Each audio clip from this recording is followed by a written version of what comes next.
Hello, welcome to a Zatu live playthrough. I'm just going to pop onto something else quickly and set up my other screen. Oh, that's good. There we go. We'll do this one. I'll do this and make that bit, push this over here.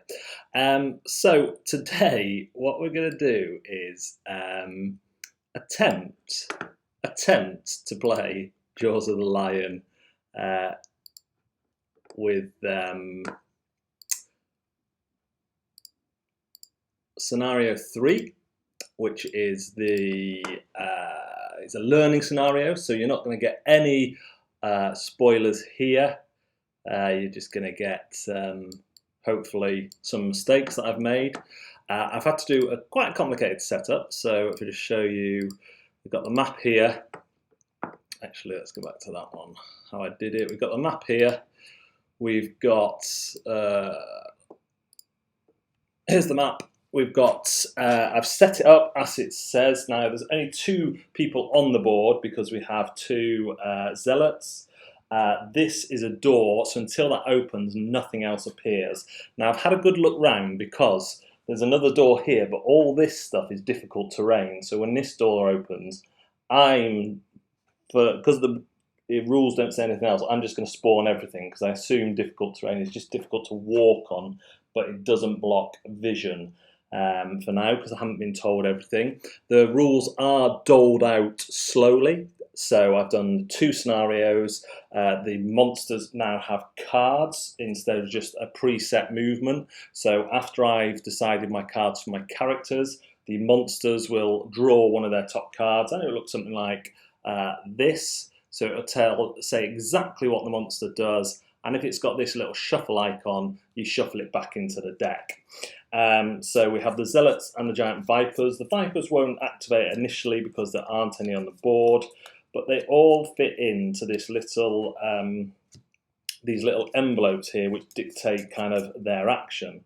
When you have enemies with a white base, you go by this side, and an elite base or yellow base, you go by this side. So their health, their movement, and their attack value, and if it's an elite zealot, he will do me a wound as well.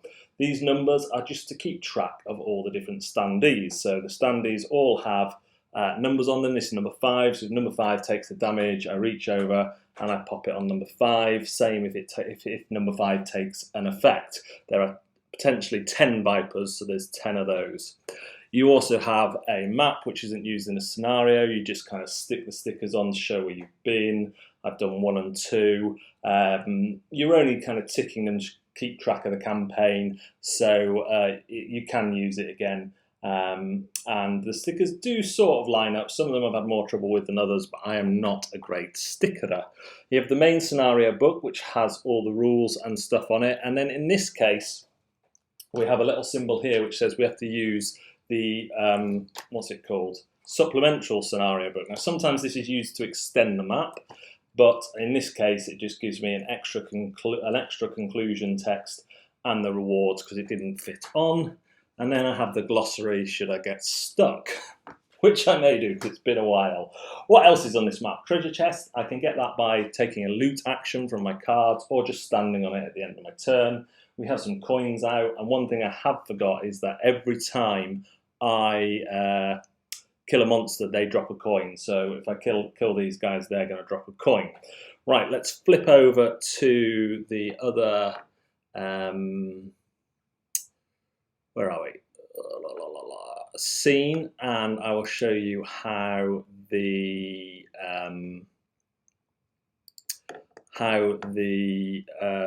whatchamacallits work, the characters themselves work. So if we just do this or this, okay. Oh, I'll just press. Is that going to work? Great, I'll do it manually. Joys of technology. So I have the Hatcher and the Redguard. When you play solo, you do take 2 characters. My Hatcher is called Kenneth Bellwether. He has 35 gold to spend, which I need to do in a minute, and he is kind of a ranged guy. My Redguard is called Turnip, and he gets stuck in. They all have health dictated by their experience level, which in this case is they're both level 1s, so they both have 10 health. We've got these little tokens because I've just had some new cards introduced to their decks, which may put effects on which last for certain times. Whenever you fight in Gloomhaven, you draw from a damage deck.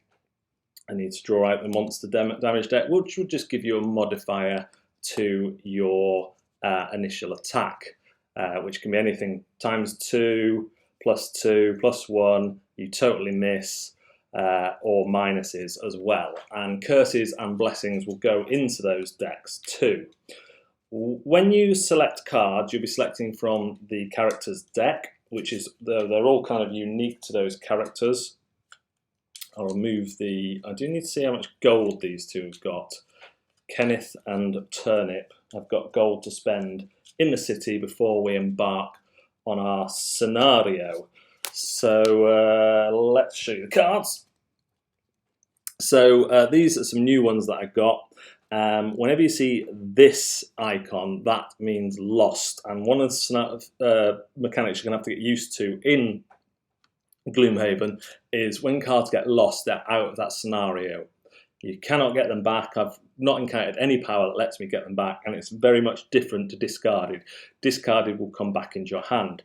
Each turn you're going to play 2 cards, and what you're going to do is use the top ability on one and the bottom ability on the other. And if you don't like the written abilities, you can use the basic abilities of 2 attack and 2 move, but then you don't get all the bump that goes along with it. And they will then go into a discard pile, and once I've got 8 cards, so 4 turns, I'm not going to have any cards to draw. And then I have 2 options. Until now, I only had 1, which I was playing slightly wrong, and that was a short rest. At the start of my turn, if I have at least 2 cards in my discard pile, I can take a short rest, which loses, at random, one of my discarded cards. If I take a long rest, I can actually choose which card goes into the lost pile, and there's another benefit as well, which I think was that I can heal myself, which might become important because at the minute, this is the first time that poison and wounds have entered the game. So heal 2, so I can heal 2 and write any of my items that I've used when I take a long rest. Speaking of items, I need to get the box. The insert's done really well. There is going to be some setup in this game. The insert is done quite well, but you are going to have to get things out and about. That's not the monster attack card modifiers. Here, so the monsters have an attack deck as well. No, that's blessings and curses. I've put them on the wrong side, folks. Oh, I see what I've done. So blessings and curses, I'll show you those as well. If you get blessed or cursed, these cards will enter your deck until the end of the scenario or until they get played. So if they come out, they get discarded. And these can do all sorts of things, like lots of misses there, more ×2s, and things like that. They've got an M on, they go to the monsters, basically. I don't think the monsters can ever be blessed. They can only be cursed, can monsters. So that's those. Let's get my available items from the shop and equip my heroes. Way unavailable. They're unavailable. So I've got the box sorted out so I can do all this stuff. So I can buy any of these things, but I only have 35 and 27 money because I think I messed up and didn't get money from the monsters last time. So this one, during attack, let's just mess with the focus on this one. During attack, gain advantage. Advantage means I draw 2 attack cards and I choose the best one. When attacked, considered any ×2 attack modifier card. Any. So it would stop me being doubled up on. Shield is quite tempting. You have to use this once though. Studded leather. Oh, the attack against disadvantage. I like that. During your movement, add 1 to a single move. During a movement, add a jump. Oh, I like jump because jump can get me over traps and over stuff. So I think I'm going to have a winged shoes for one of them. When damaged by an attack, gain 1 shield, which blocks 1 attack. Throwing hammer. During your ranged attack, add stun to a single attack. Poison dagger. I might get a little cheeky poison attack. Oh, it's a melee attack, so that'll have to be Redguard. He hasn't got enough money for that as well. During your single target attack, attack one enemy within 2. Okay, so that puts range. Healing during your turn, and then lose it. I think I'm going to give a healing to him, a healing to him, and then during a turn, return one of your discarded cards during attack. And then this guy's got another 25, so I'm just going to get him some armor. Just get the studded leather. So he's spent all his money there. He's happy. And the other guy's got 2 coin left. 2 coins to spend. Movement is done via your cards that you select. So I can now add a jump to one of my moves. Let's move this up. Sorry again for the complicated setup here. So when I long rest, any items that I've used that are flippers, you can reset. So let's get on with things. Let's choose what we're going to do. We have to read the scenario. So let's go back there. After getting your fill of stew and plenty of rest at the Sleeping Lion, you start off early in the morning. The first order of business is looking for information on someone named Roland. Kenneth Bellwether has Roland's number, that's for sure. Sorry, I just get these up as well so you can see what I'm doing here. He seems to be making a trade out of buying fresh corpses, and you'd like to know why. It's slow going at first, but eventually you find a pair of vermlings down in the sinking market who seem overly interested in cadaver disposal. After some rough persuasion, they cough up that they too are being paid by a man named Roland to deliver bodies. They even give you the drop-off location, some derelict ship at the old docks. You head down to the pier and look around. It doesn't take long to spot the suspicious vessel. Not only is it leaking some vile black liquid from the hull, but there are 2 men wearing red robes standing guard outside on a dock. They notice you eyeing them and begin writing down their phone numbers. Doesn't say that bit. And begin making threatening gestures for you to move along. Looks like getting to the bottom of this is going to require cracking a few more skulls. When we open the door, we get to read a bit more. My goal is to kill all enemies, so that's good. And I need to make sure characters have the first 2 ability cards marked 1 to their decks. So their starting hands now consist of 8 cards. Well, I've already done that, so that is good. So we're going to choose some cards here. Basically, what I want to do is I want to move off and get these first 2 people out the way. Ideally, I want to kill one of them outright. Ideally, so let's just see what we've got here. The trouble is, an attack of 6 is gonna be pretty difficult. So I reckon I'm going to take a spanking of some kind. All enemies in a targeted area suffer 3 damage. So it's a melee attack, so I'd have to move closer to them. Move up to 4 loot, attack 3, range 3. I could do a ranged attack with my, seems he's the weaker of the 2. Immobilize, which means that another enemy can't move. I have no idea if they're ranged or what their initiative is going to be, and this is the initiative here.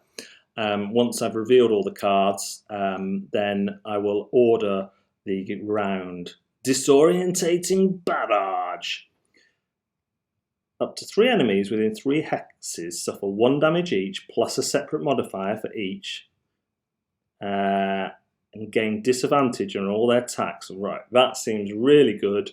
I can target up to 3 enemies at range 3 with a base damage of 1, and they will all become muddled, which means that on their turn they will draw 2 attack cards if they attack, but choose the lowest one. So I'm going to play that for the attack. I don't need to move, so I'll look at what else can be done. Adjacent, move 1, loot 1. I could move and not be within range. Oh! I think I'm going to use this one. Add +1 to all your attacks this turn. So these are my 2 cards, and if I were playing with other people, I'd flip them over, but my initiative is going to be 51, so I have to bear in mind that the enemies might move before I can move. So then I go through the same thing with the Redguard, who tends to be a bit of a adjacent person, so I'm probably going to have to move. He does have this range. Attack 3, 1 enemy within 2 hexes suffers 3 damage. That's a 63. When adjacent enemy suffers 3 damage and cannot move.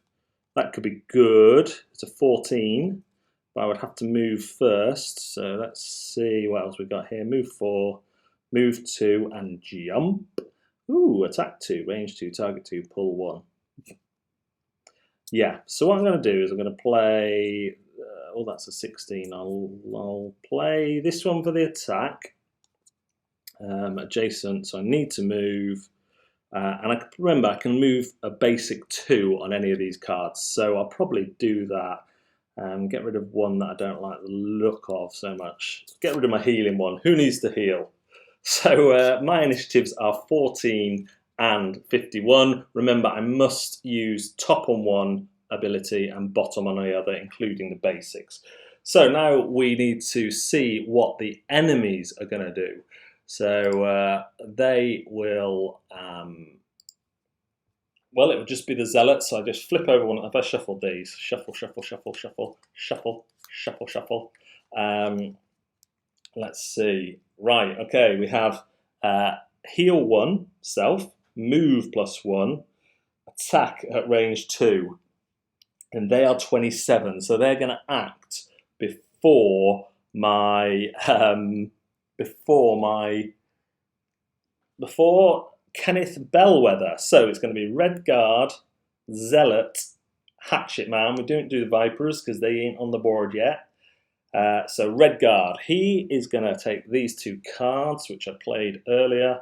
He is going to move 2, or up to 2, and then attack 1 enemy. So I think we'll make it a bit difficult for these guys, even though they've got a ranged attack. I'll move there with him. So that's that one done. That will go to my discard pile. Remember, I used the basic on that one. That's how that worked. And then I'm going to attack 3.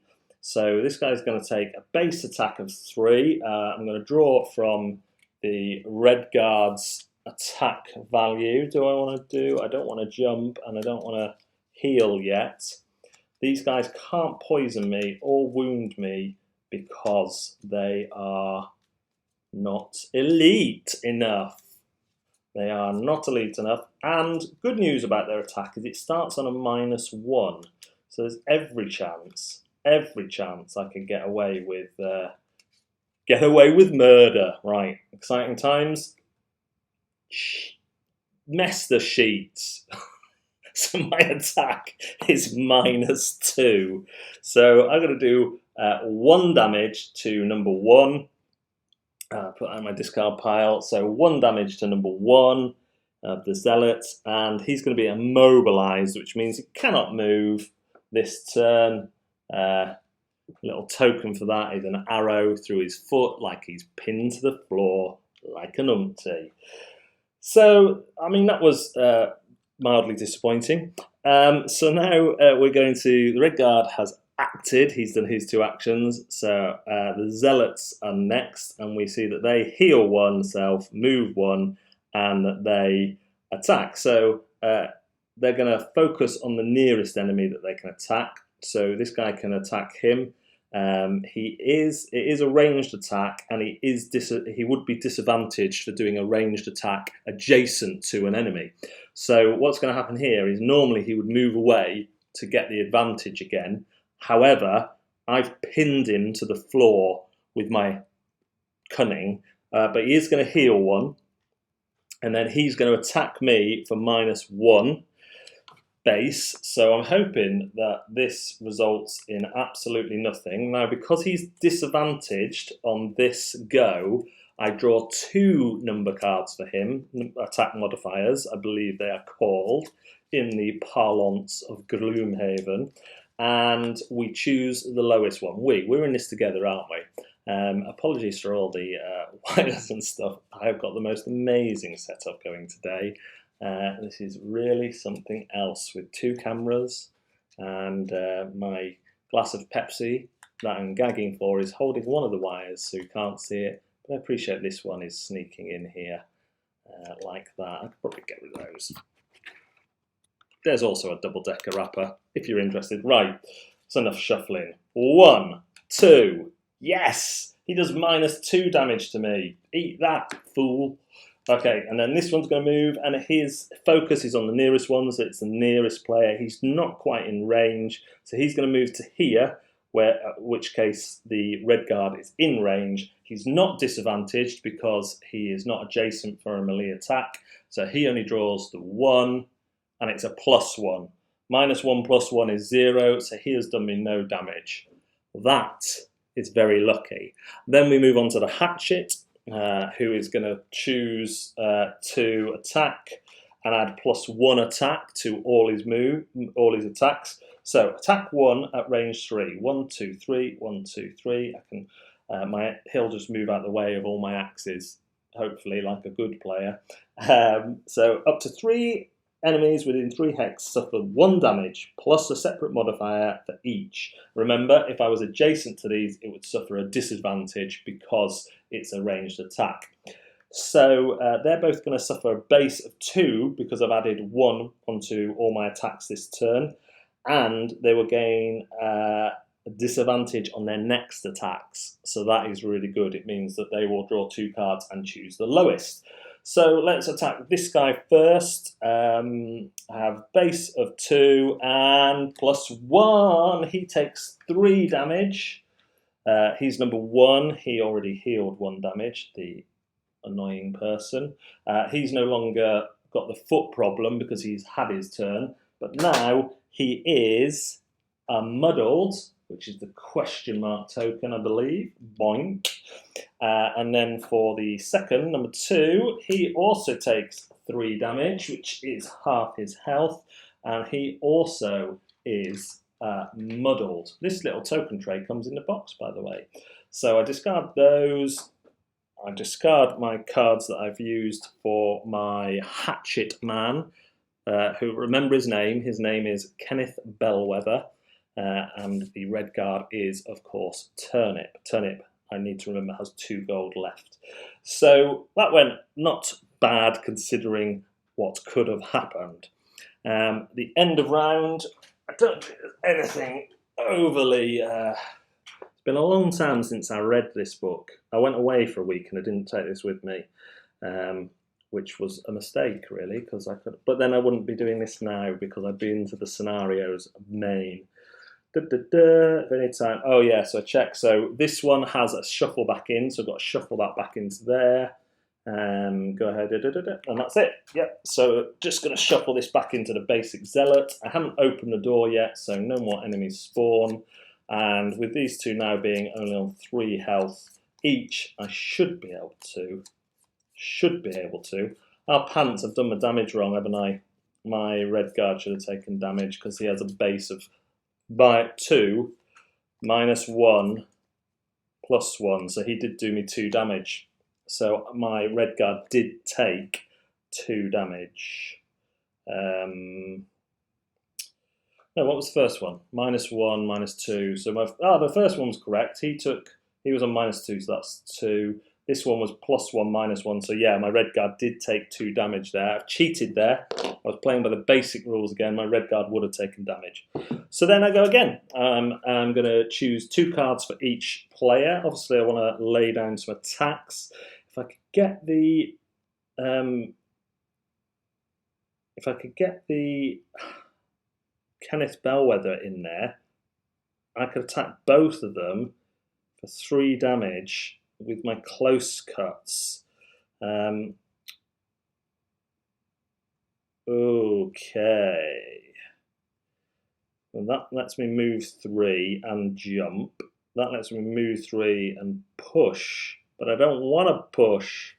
Move 5 and then attack top. Okay, so I'll go for that one. That gives me a initiative of 18 on my Hatcher.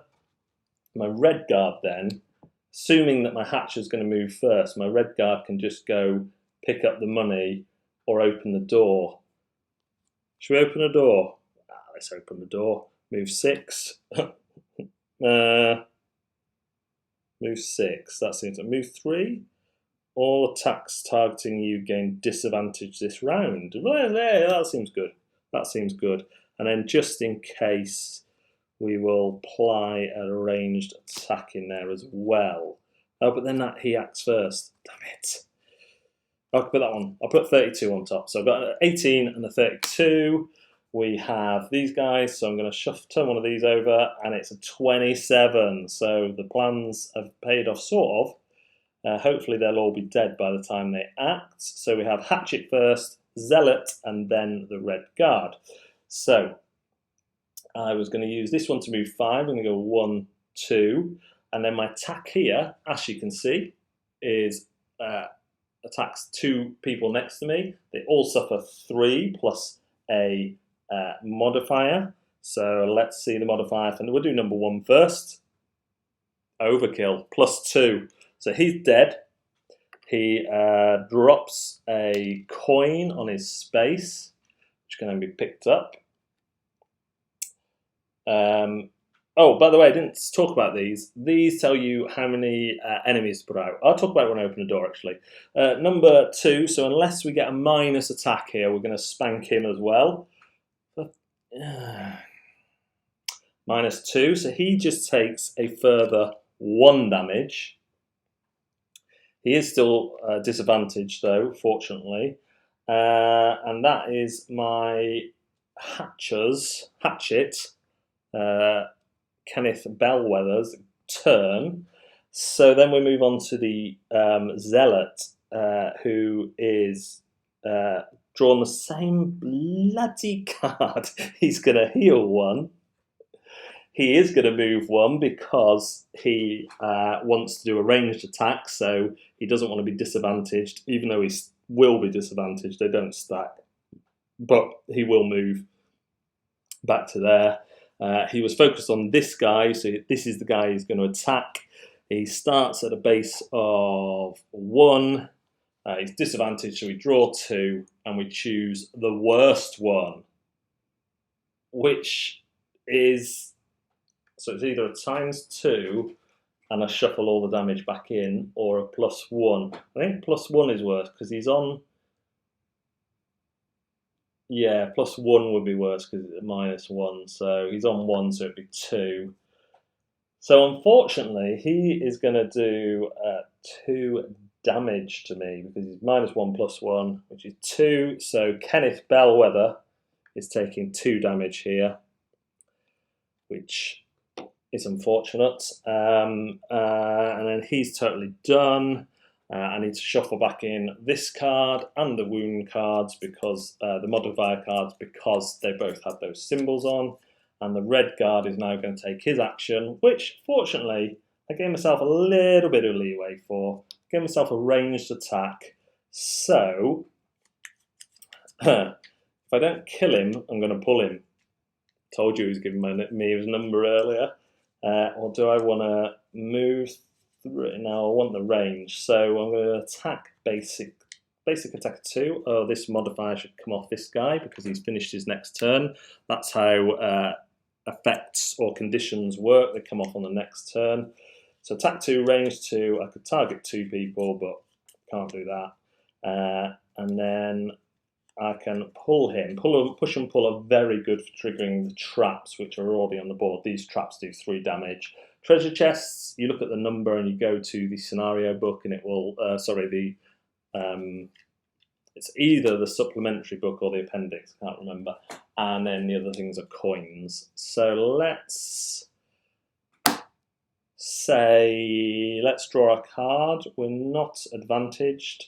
+1, brilliant. So I've done 3 damage there, which means that he is also dead. Drops a coin. Oh, I haven't been looking for, there's a new thing now where I get experience. Some of the cards will give experience. I'll put those in the wrong place, that's why. Let's check these. No. So if I'd have done heal 4, I would have got experience there. No, I haven't done it, that's good. I didn't get any experience. So now I've attacked him and killed him, so he drops a coin. And then I'm going to move 1, 2, open the door, and 3 back onto the coin. Because if I'm standing on anything at the end of my turn, I can loot it. So my little Redguard has got himself a coin. Now, because I've opened the door, I have to spawn all the rest of the enemies. Now, there is another room here. Unless number 1 says anything, let me read it. You burst into the cargo hold and a foul smell hits you in the face. Rude. A river of sticky black liquid flows through the ship, pouring between the various cracks in the hull. The source appears to be the far door, but first you have to fight your way past more ruffians and their pets. Well, oh no, it is a door. I can see a wall there, that's why. So don't spawn in this room. So we looked at the pictures. I have 1 cultist here, but the top row is blank. And because I only have 2 characters, I don't spawn one. The snake is white on all 3 levels, so the viper goes there, cultist goes there. We don't have a cultist here, but we do have another giant viper that is a normal viper there. Now this is all difficult terrain, which means that it costs an extra movement to go over unless I have jump. So I've taken his coin, I've put them out. These need to be discarded, and at some point I'm going to have to rest. I'm going to have all these busybodies moving towards me. I want that chest. It's likely to just be money. However, I want it. I've shuffled everything back, so let's choose what we do here. I could get an attack range 3 on that boy over there. 1, 2, 3. But then unless I looted as I went. Move 1, loot 1. Place 1 of your character tokens on this card. You may add +3 to any of your ranged attacks by moving the token from this card to the target after the attack ability is resolved. When that target dies, place the token on the hex in which it died. If you loot that hex, return the token to this card. Ooh. When does that go to loss then? That seems good. Place 1 in. Oh, that seems very good, and that gets me experience. So I would need to keep going returning it. I might need to check some stuff on that, but I'm gonna use that. Move 1 and loot 1 to get that coin, and then potentially boost up some future attacks and get myself some experience. And I've only got 2 cards left with this boy now, with Kenneth Bellwether. Now let's see what Turnip's going to do. I just kind of want him to spank on in there and start tearing things up, really. Move 4, 1, 2, 3, 4. I could get right in his face. And then, oh, disarm. What's that do? I assume it's going to prevent all attacks. Well, I could get in that guy's face and disarm him. Ooh. It's a melee attack, but it has range, so that's nice. Or do I just attack him? I try and pull that snake into the. Let's try and pull that snake into the trap. That's what I'm going to try and do. So we'll go there. So I've got a 17 and a 63. And now both, because we have snakes and zealots, both are going to activate. Let's see what we'll get here. Hey, a 77. So he's last. He's after my 2 because that's a big number. And then for the snakes, 58. So the snakes are going to activate before the Redguard, but after, before the Redguard, but after the Hatchet, which is what I wanted, because I want them to move so I can pull it into a trap. So that's good. Right, we'll put that there to remind me of those. So, Mr. Hatchet, Mr. Kenneth Bellwether, move 1, loot 1. Done. Then, this sneaky little thing here, place one of your character tokens on this card. So this is going to go in my active space above my thing. And take a character token and place this on here. And next time I do a ranged attack, I can move this token to the target, and then when that target dies, I can grab that token back. I don't know when I get the 2 XP. I'm just going to take it now. I've resolved part of the ability to my best of my ability. So we've got 2 little cheeky XP on Kenneth Bellwether. So he's done that, and that was he's done that as well. So that just goes in the discard pile. Now I am going to have to rest, either a random discard rest or a short rest and have a full turn. So now we go to the Giant Viper, whose move is -1. Their standard move is 2. So both of these are going to move -1, which I'm guessing means that guy can't move, and this guy will have to come down here, because this guy can't move because he's in difficult. Oh, is it just moving into difficult terrain? Where's me appendices? Me appendices, like? I had it removed when I was 7. Because appendix. Yeah. Never mind. Difficult terrain. Each movement into difficult terrain requires spending 2 movement. Okay, so that snake can move because he's not moving into it, he's already on it. So he can move there, and then they attack +1 and mobilise, but they've got 0 range on it. So they are done. Finito. They don't have a reshuffle, so that goes there. Next, I'm on to the Redguard, which could be good. How much range do I need to get within? 1, 2. So, unfortunately, I need to be stood on the trap to pull him into the trap. So, that's interesting. Oh, Redguard, right, we've got 4. We'll go 1, 2, 3. So I've done my movement there. Let's go to my discard pile. I'm going to need to spread these out a little bit more because I'm going to need to lose some cards in a minute. Attack 3, range 2, pull 1. So he is my target. My attack is 3 plus 0. So it's just a 3. How much health does he have? 3! He's dead! He's dead! Didn't realise that. Excellent. So he's actually dead. So I've got no one to pull. Standard. Then we've done him. So we move on to the Zealot, which there is 1 of. Thankfully, only 1. He moves -1 and he attacks -1 but would poison. His move is 2. So he only has 1 movement. So basically he's stuck. So it would cost him 2 movement to get into there. He can't because it's difficult terrain. He is stuck. He can't attack. Goodbye, Mr. Zealot. Right, now, here's my decision time.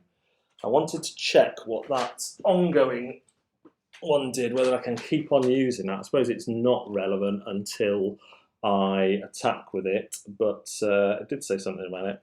Round bonuses. Persistent bonuses are active from the time the action is paid until either the end of the scenario or their allotted uses run out. In the latter case, there will be a number of uses on the card. There isn't. When the token moves off okay, yeah, it's not like that. Okay, cool. Yeah, I've done that right, I think. If it's sitting around without an action, some part of the accompanying abilities. Yeah, so I've done everything right there. And this will keep on coming back until the end of the scenario, but can never go back in my hand. So now I think with the Hatchet Man, I'm going to take a long rest. Long rest, which lets me heal 2 and choose which card I lose for the rest of the scenario. So your deck is kind of like your stamina. chooses, heals 2, and uprights all their spent actions. I could have used that when I was being attacked. What a divvy. So we heal 2. So at the minute I'm sat on 2 experience. I'm guessing that experience doesn't repeat every time I use that, otherwise that would be very overpowered.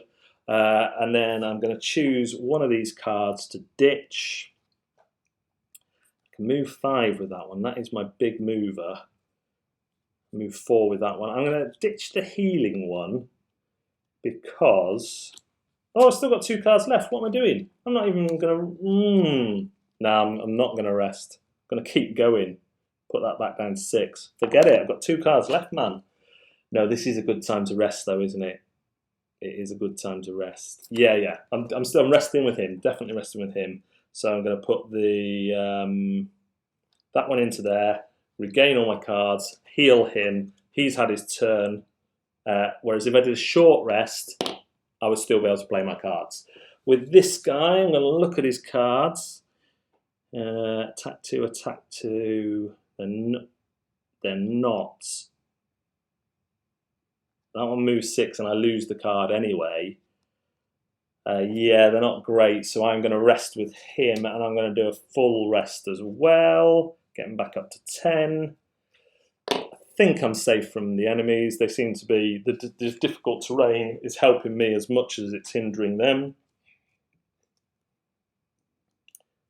Flaming Sickle. Attack 2, move 4, heal 4. That's quite good, isn't it? Have I got any more that pull? Oh, 2 adjacent after it, no attack. I'm going to get rid of the heal for him that heals me, or a friend. Don't need that. We don't need no healing of friends here. Not at all. So then these guys are going to act. So we pull over this one, 46. Pull over this one, 43. So, and the Viper's going to have that shuffled back in. Move +1 and jump. So I get a total of 3 movement for the Viper. And he jumps, so he ignores difficult terrain. And then he's going to attack all adjacent enemies. Well, the Viper's focus is going to be here. This is bad news. 1, 2, 3. He can jump to there. He can ignore traps. 1, 2, 3. So because of the focus, I'm going to say that he would jump there to an easier terrain. It's still next to the guy, whereas that's a difficult terrain. So he probably would... The rules do say you have to make some common sense decisions at the time. Not more disadvantageous to me. But then there's the berries. He's going to attack for -1. His attack base is 1, but I will get poisoned, which is not good.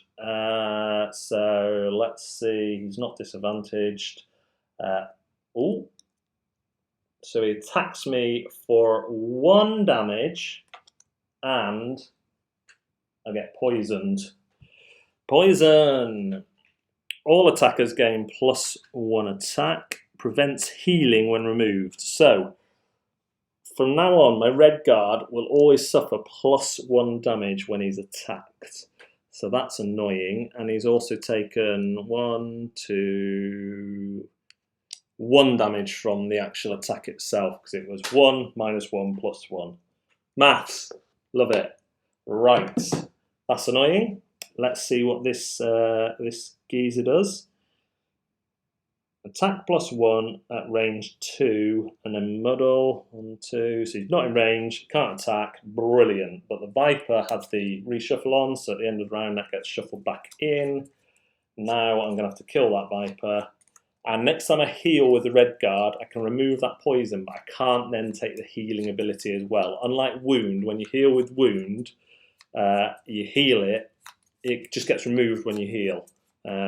Wound will suffer, you'll suffer automatic damage. So at the minute, the Redguard is just a little bit more susceptible to damage because of the poison.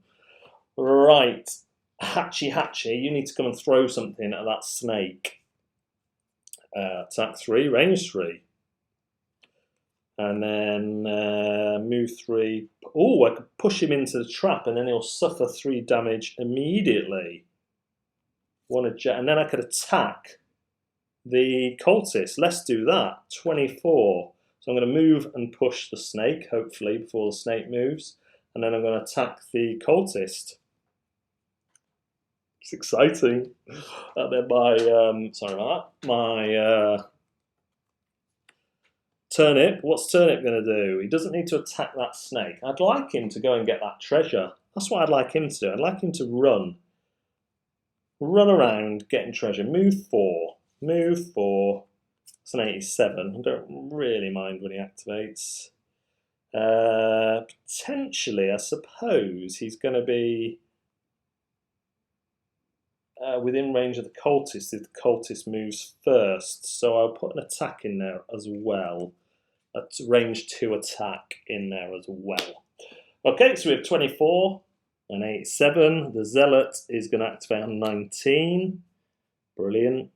And the Viper is going to activate 33. So we go Zealot, Hatchet, Viper, Redguard. That's not too bad.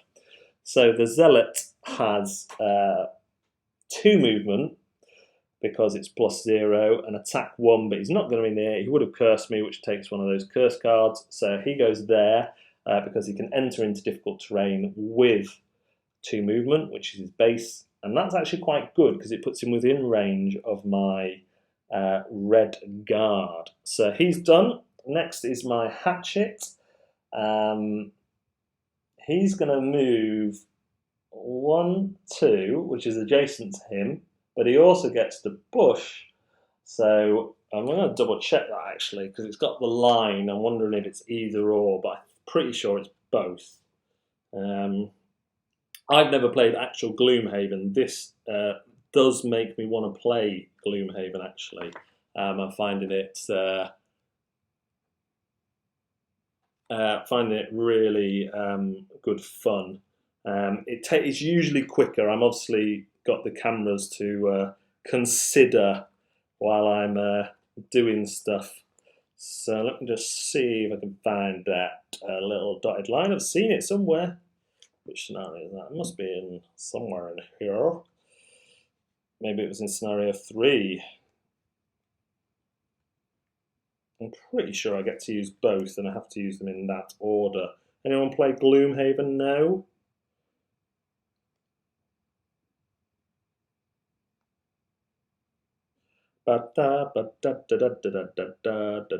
Order, initiative, move, advantage, disadvantage, conditions, sub damage. Right, definitely doesn't say in scenario 1. Scenario 2. Push pull, depending on scenario. Where's that one from? B. So it would have come in. Yeah. Oh, it tells you then one adjacent enemy. Yeah, so I'm doing it right. So I'm going to push this snake into this trap. He gets killed. The trap springs. The trap does 3 damage. Whoever lands on it, no modifier there. So the snake's killed outright. Leaves behind a treasure. Boink. So that worked really well. That was perfect. Perfect hatchet usage. If I do say so myself. Terry, it's not Terry, it's Kenneth. Kenneth Bellwether, I named him. He is doing a fine job. So now, as I hoped for, I can attack this guy with my burning sickle, and I can actually immobilize him, so that's quite nice. So he won't be able to move on his next go. The Viper didn't even get to act, did he? There's no Vipers now, so they won't be acting for a while. Attack 2, range 2, immobilize. So the effect always goes on, so we immobilize Cultist or Zealot 3. Let's see if we do any damage. We're attacking with range, base of 2. Oh, 3 damage. Love it. 3 damage for you, young man. Well, you shouldn't have been making eyes at me. And then I get to move 6. So it's going to cost me 2 to go into here. So 2, 3, 4, 5. And I'm going to stay on there because I will get to loot that treasure chest as part of my as part of the end of the round, which I will do now. Looty looty. So it's treasure chest number 10. which is either in the scenario book or the back of the... oh, here we go. Treasure chest index, number 10, the Fateful Compass, item 27. Ooh! Well, I'll go to the item deck. Unavailable items. Well, from the shop anyway. Still got a deck of cards, a few deck of cards that I haven't been able to open in here as well. Item 27, Fateful Compass, is now in my possession. And let's see what this does. Last time all I got was gold. Unbelievable. What am I looking at that for?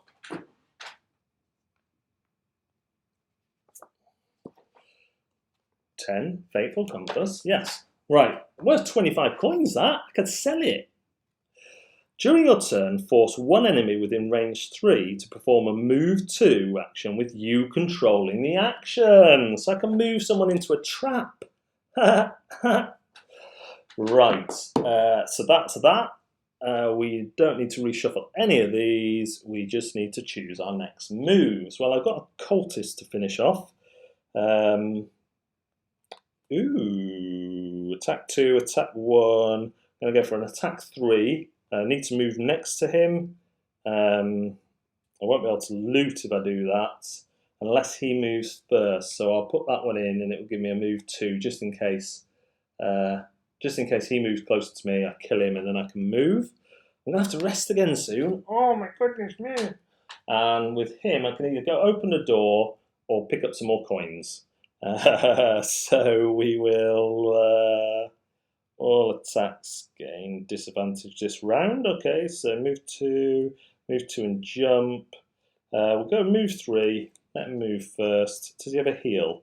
Oh, a heal as well, because then we can get rid of that poison, and I'll get an XP for that, so I can show you that as well. So we don't need the Vipers. You come out. 1425, basic Zealot. There's got to be the reshuffler, which is 27, so the Zealot goes last. Not ideal. I would have liked him to go first, but not disastrous.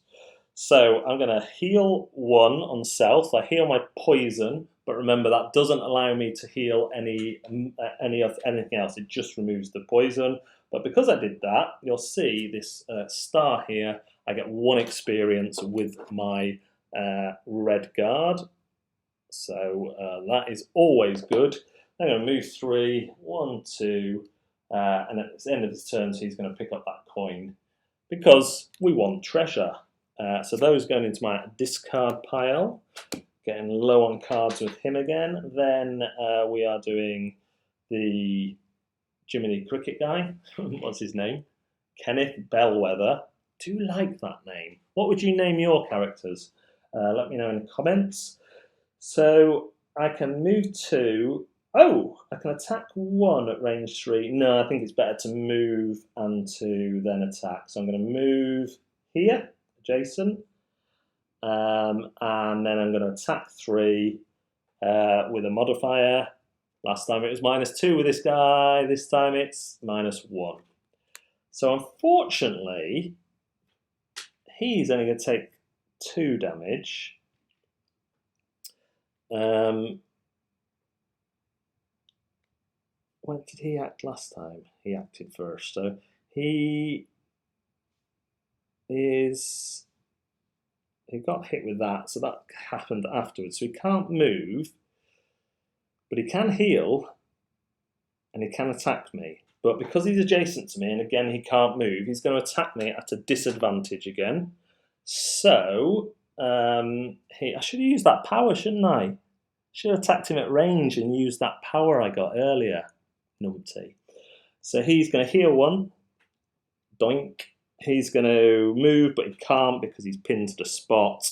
And then he's going to attack for -1, but because it's a ranged attack and he's next to me, he's disadvantaged. So we take the worst one, which is clearly +0 there. We are going to reshuffle. So attack is 2 -1. Add 0. So it's a 1 damage there. I could do something about it, but 1 damage. Damage all heals at the end of the scenario, so that feels okay. Things with reshuffle items on get reshuffled. That cultist is now on, Zealot, sorry, is now on 4 health. He loses his status there. These all get reshuffled up here. Now, regular players of Gloomhaven will know that there are some 3D printable things that can help you if you like to bling out your games. You can, of course, get 3D printed treasure chests and doors that open. You can also get stands for the enemies that track their damage, either by putting small dice on them, or they have little rotational things on them, dials, and stuff like that. So you can do more with the game if you want to. I'm going to have 2 more enemies spawn when I open that door. I'm down to 2 cards with this guy. I can attack 2 at 46. But it has to be, you may add any of your ranged attacks. Unless I move away, loot, and then attack him at range. Well, either way, I quite like the options that is affording me. So I'm going to risk the 46 there. I have 3 cards left with the Billy Bob. Yeah, because I've put 1 into permanent attack there. I want to run back, open that door and get that other treasure. So I want a lot of movement. I can jump. 1, 2. I could jump, couldn't I? Jump, and then I'm nearby. Yeah, I'll do a 16. I'll try and take that guy out as well. Whatever. And then we can have a safe rest before any more monsters come in. That feels sensible.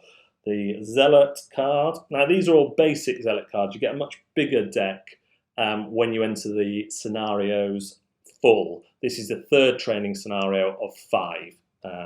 And lots of this stuff has just been introduced. So if you're worried about that, 77. Oh, that's good. He acts last. But he is going to try and poison me, so I will have to deal with him. He's going to have to be dealt with. So in that case, range 2, I can pull him. Range 2, I can just attack him. Well, what I'm going to do is going to move, which is a jump, and I have a shield until the end of the turn if I get attacked. So I'm going to jump to there. Remember, jumping ignores all stuff. And then I'm going to, because I use the bottom one there, use the top one here, attack 3 at range 2 and pull. So attack 3 with a modifier of a complete miss, and a reshuffle. So we completely missed. I believe the pull still goes into effect. Let me just check that. I know, I think modifiers do.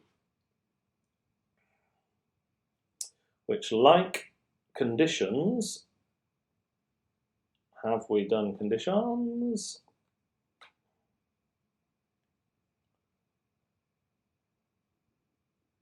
On that, that's their own ability. Even if the attack does no damage, conditions are still applied.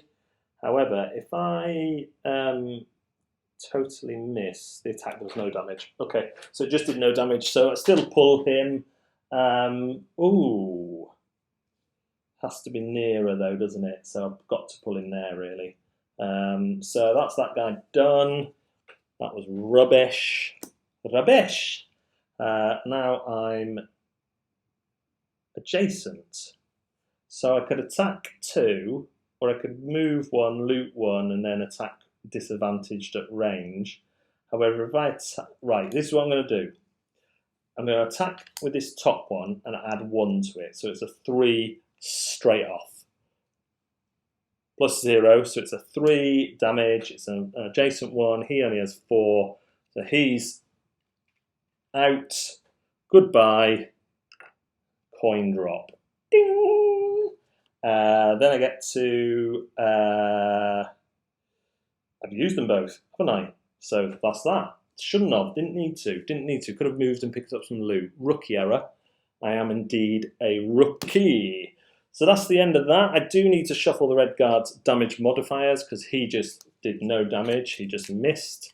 And then what I've got to do now is get down to that door where we will open it, face what is in there. But on the way, I would like to pick up these 3 coins if I can. But my first course of action is to do a long rest, which takes my entire turn, because then I can choose which card I lose rather than have to do it randomly. So with the Hatchet, that'll do for a shuffle, I am going to lose, and I do like the muddle, that one. Move, push 2. Think I'm going to lose. Oh, that adds 1. Oy, oy, oy. Yeah, I'm going to lose my double throw, unfortunately. Then, I get to heal 2 as well, don't I? Which is only 1 because my maximum is 8. With this guy, heal 1 back up to 10. Then take his discarded ones and decide which to use.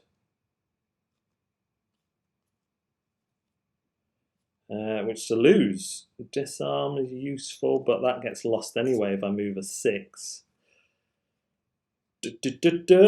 Well, I'm going to lose healing because I've got a healing potion. So I'm going to lose my healing, put those back in my hand. That's the end of the go. Then I go back to these guys. What I would like to do is move, loot. Move and loot 1. Move 1, loot 1. Move 4, loot 4, loot 1. But I'm going to loot anyway. So I'm going to go 51. It doesn't really matter. I can't attack anything anyway, so I'll just do my weakest attack. So I'm going to go, move 2 into there, get that. Now I'm in there. Those 2. Oh, I haven't done my Redguard. Rookie error. Rookie. I might just leave that other coin because feels like a waste. Is now the time to move 6? No, now's the time to move 4. I'll put that one down as well. So move 4, 1, 2, 3, and then he's going to loot that at the end of his turn. So now we go again. I think I'm going to have to open that door, but I need to go around it, don't I? That's a shame. Oh, card management. I've got so few cards now. I feel like I should just ignore that coin because I'm in the difficult terrain. What have I got? What have I got? Okay. Move 4. Move 4. Move 4. Do those 2. I'm going to have to rest again as it is. I don't want to go through that trap. Move 2 and jump. Nice. That one. Okay. So technically this guy goes first. He's going to jump to there. And that's it. Is it? Yeah, I'm going to get my cards back, aren't I?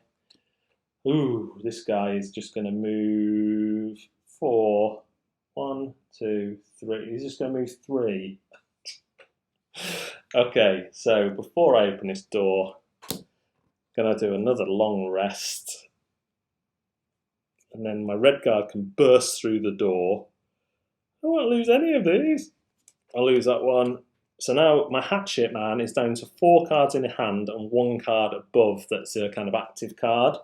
My Redguard Turnip is down to 5 cards in hand. Range, attack. So I've got lots of range on him. That's got a jump and a shield, but that has got to move 4. But there's not lots of room. So I think I'm going to get rid of that one. There's only going to be 2 enemies. So what we want to do is move first with the Hatchet guy. So he can move to, I'm already in difficult terrain, or he can move 4. Probably want a ranged attack. What's in there? Ranged attack. Ranged attack. Let's go ranged attack. So move 2. attack 2. I could use it as a basic though, couldn't I? Yeah, let's do that. So I'm going to use that one with 14. And I'm going to try and immobilize an enemy because that's been working out well for me. And then with Mr. Hatchet, so the door's going to open. I don't want to go below 14 here. I want to kind of boot in behind him and start throwing stuff all over the shop. Mobilize, move 3, push, push. So we'll do that one. So move 2, move, and then do that. So because we're going to open a door here, the Redguard will go first, then the Hatchet. But as soon as he opens the door, the enemies are going to spawn, so then their cards will turn. So what was I going to do? I was going to do this one, move 3, so 1 onto the door, which opens. So I've got 2 more moves left. We get a white Zealot there, and we get an elite snake there. And the elite snake has 5 life, 2 movement, 2 attack, and he still does poison. So he is a little bit more tricky to kill. I've still got 2 more moves. Do I want to take the snake on? The snakes could jump, couldn't they? They were quite mobile, the snakes. So I will. I can immobilize him though. Yes, let's do that. I'll move there I'll just forego my 3rd movement. And I'm going to attack this guy, this snake, attack 2, range 2 with immobilize. So the snake, number 10, he can't move. Loser. The attack does 2, -1. So it just does the snake 1 damage. So he's now sitting at 4 health. When I open a door, I forgot to draw their things. So he's a 46. The snake is an 18. So he will move before. So I did it right by happy coincidence. So the giant viper is going to be the next to activate. Yep. So the viper has move +1, which is jump, but he's pinned to the ground. His attack will all attacks targeting giant viper this game disadvantage this round. So I should have drawn another one, but it would have been the same result -1 because that was the worst result. So he's now activated. So now it's my Hatchet man coming in, which I was just going to move into the doorway there. With this one, move up to 2 hexes, 1, 2, and shoot at this guy. With attack 3, range 3, 1, 2, 3. Hatchet man, -1 as well. So that's not nice. So he just does 2 damage to this Zealot, which is number 4. So he takes 2 damage at 6. He's on 4. Those 2 are done, and then the Zealot is boiling. His blood is boiling. He does attack +1 at range 2. 1, 2, I'm out of range. Boom. Always stand further away than their weapons can reach. That's a pro tip. You might want to write that down. End of the round, no reshuffles to do. This could be the final. If I play my cards right here. Oh, I wish I'd been next to him. I could have immobilized him. Oh, the snake can move again now, can't he, because of that. Move 4. Move 3. Okay, I've got 2 more cards left with Hatchet, so I'm just going to play them both with the lowest initiative on the top because I don't want to rest now because I think I can finish this. Finish him! Attack 2, move, jump, attack all adjacent, target 1 enemy. Okay, I can disarm the snake. If the snake doesn't draw lower than 16, I can disarm the snake. So now because they're in the room, I do this. The Zealot has got a 19, and the snake has a 58. Get in. So Redguard is first at 16. The snake is next at 19. The Hatchet has 25. And the Zealot, if he even gets a chance to move, he might be brown bread, is last. So, wow. Redguard. So, move 2 with a jump, and I have a shield until the end of the turn. So I'm going to jump to here because that's not actually a space. And then I attack to target one enemy within 2 hexes, but it's not a ranged attack because of the doesn't say range, so it's not disadvantaged. He's disarmed, so we won't be able to attack back. So attack 2 plus a modifier of +1. So that's 3 damage. Unfortunately, the snake lives because he has 5 health. So I needed a +2 or a doubler there to take him out. Then we're on to the Giant Viper, whose move is -1. So he gets to move 1, but he can only move away from me. His attack would be +1, but he's disarmed, so he can't attack. So that goes now. But he does immobilize my little fella, my little turnip. So turnip can't move on his next go. So now we have to decide what to do about Kenneth Bellwether. Kenneth Bellwether, the Hatcher. All enemies targeted. So I could get close and smack him, or I could, and that would give me a chance to go round the other side of the snake, or I could go and finish off the snake. I need to do 4 damage to finish off the Zealot. He doesn't poison. I think the snake is more deadly, you know. The snake is more deadly. So I'm going to go 1, 2, 3. I can't immobilize him because of I can't. Because you have to do it first. It's like a running away power, that. Then I'm going to attack 3. All enemies suffer 3 unless I miss. Snake's dead. 2 damage. So the snake is dead. He drops a coin, which I may or may not bother with. And then that Zealot is going to act, which could mean some move. +0. Zealot's move is 2. His attack is going to be here. So he's going to move there. His attack is 1. And he's going to curse me. What a prat. When attacked, before drawing an attack modifier card, the attacker gains disadvantage for the attack. You gain a shield. Okay, so he does a -2. So he doesn't do me any damage, but he does curse me. He drew a -1. I'm not cheating there. So curses are here. And there's some for monsters and some for enemies. I guess I should leave them in now. So curses are always an extra miss in your deck. So basically I just need to shuffle in a miss into my deck, and it will get removed at the end of the scenario as well. So it's only for this scenario. If I draw it, it also gets discarded. So I need to, in my next setups, need to have curses and blessings handy, is what I need to do.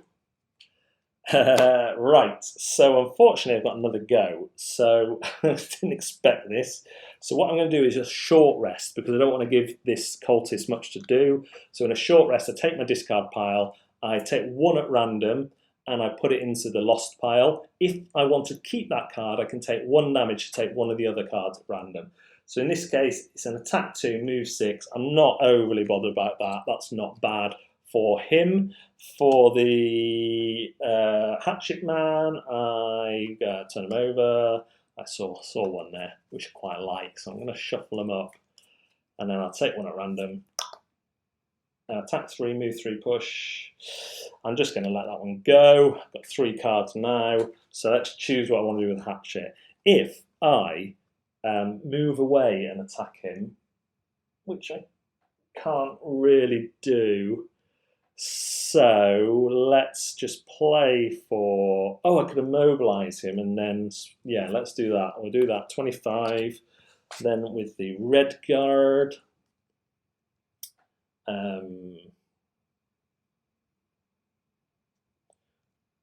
I could jump up there to him, and then I want that one. Yeah, 14 will obviously like to move first. And the basic Zealot will get 27. So with Giant Vipers are gone, it's going to be Redguard, Hatchet Man, and then the Zealot if he's still alive. So with my Redguard, I'm going to move, jump up to here for 2. Jump ignores everything, but I was in the what do you call it? Difficult terrain. I think actually looking at the map, I've missed that going into here should have cost me 2, and going into here should have cost me 2 because they're separate difficult terrains. So I think I probably made a little rules error there. So I did a jump move, so I'm going to attack and immobilize him. He now cannot move. He's pinned to the ground. No, not him. Him. Oh, that's a fireball. Where's the feet gone? There it is. Little arrow through the foot. Like it. And then attack 3. Unbelievable. The attack has totally missed again. This guy lives on. So I am going to... He can't move. He's going to heal. He can't move, so his attack will be disadvantaged. I would like to do a ranged attack, but I can't get away from him. Oh, I could move 1, couldn't I? So he's already immobilized. So let me do this. I'm going to move 4 and loot 1. So move, loot that coin, get that coin. Bash. Hatchet Man's got a coin. Then I'm going to attack 3, and what I'm going to do is, do you remember the card I put aside with my token on earlier? I'm going to use this bad boy. This is his end. It cannot go wrong.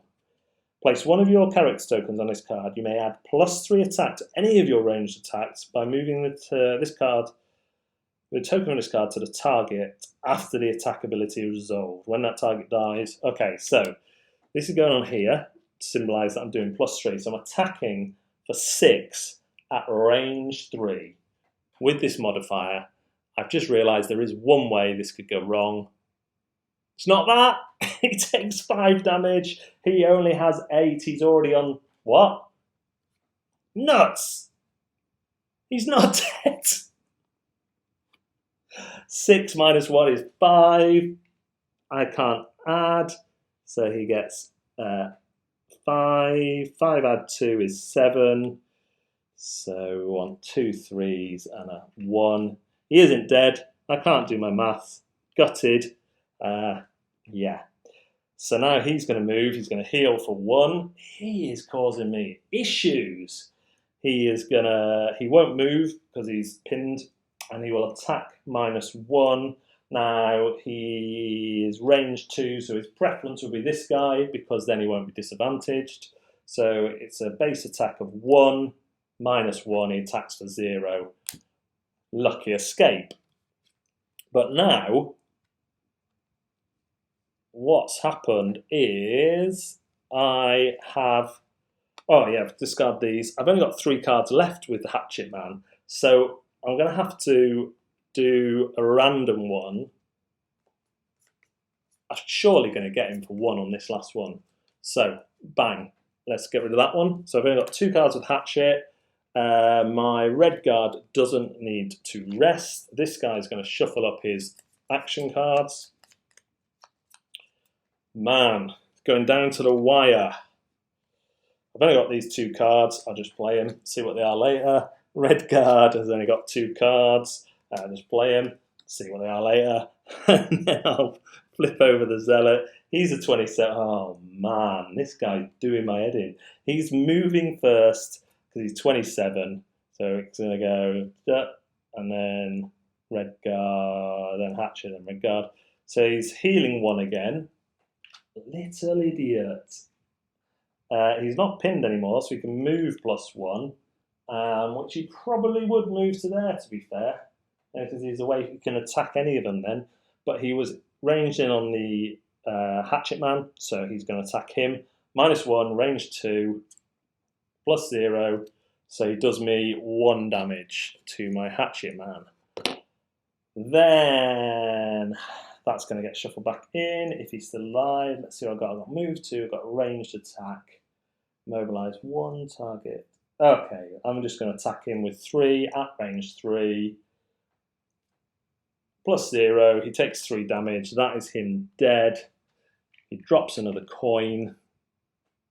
What I'm going to do is I attack with this one, so I'm going to move 2, 1, 2, stand on top of them. What have I got? Move 4. There's no point. I could leave the, go back and get that loot as well, but I'll end the campaign there. This guy will pick up these. He's rich. One of the things you can't share is coins, I think. Then we get the completion, which in this case is on the separate book. So we get to read this bit, which says, "It certainly doesn't give you pleasure sifting through the human remains on the altar." I forgot to read number 2, didn't I? What does that say? "The smell gets even worse when you finally open the door to the back cabin. More of these rogue madmen are performing some sort of incantation over an altar piled high with severed limbs and unidentified mounds of flesh. With the flies buzzing and the strange guttural howls, all you want to do is get away as far away as possible, but you have a job to do. So you commence with the killing. Then, on completion, it certainly doesn't give you pleasure sifting through the human remains on the altar, but it does end up proving useful in between the bouts of vomiting. You find a necklace, one that Sandy described in detail as never leaving the neck of her husband. With this in hand, you can bring at least some peace to the blacksmith's widow and inform the city guards about this whole situation. Still, you have a sneaking suspicion this isn't the end of the trail. These rogue men were certainly all underlings, which means Roland is still out there. One could make the argument that this is the city guard's job, but you search the cabin of the ship anyway and find a curious map. It's a crude description of the boiler district, and one building is clearly marked. Surely it couldn't hurt to check it out. Each character gains, then we're on to rewards. Each character gains 1 perk. See the next section of the Learn to Play guide for details. And a new location. So when you get a new location, it says 4 and C2 there. You take the sticker. I will apply a tick to the black ship. And I have a ritual in stone. Sticker 4 goes on C2. So I'll carefully apply that sticker to this part of the map, but I won't do that online. I'll do that afterwards. Everything gets reshuffled, all your characters, they lose any curses. One of mine got cursed, didn't they? Yeah. And then you play the next scenario if you wish. So that's taken 1:20 with all the camera setup and the explanations. Normally these scenarios take 30 minutes to an hour. This is not out yet, but it is available for pre-order.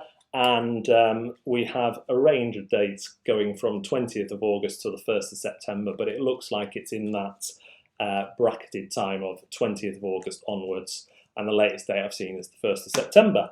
That is Jaws of the Lion. I am going to remove all my cameras, turn off these hot lights, and probably play scenario 4 and 5. Thanks very much for watching. We'll see you again next time on Zatu Live.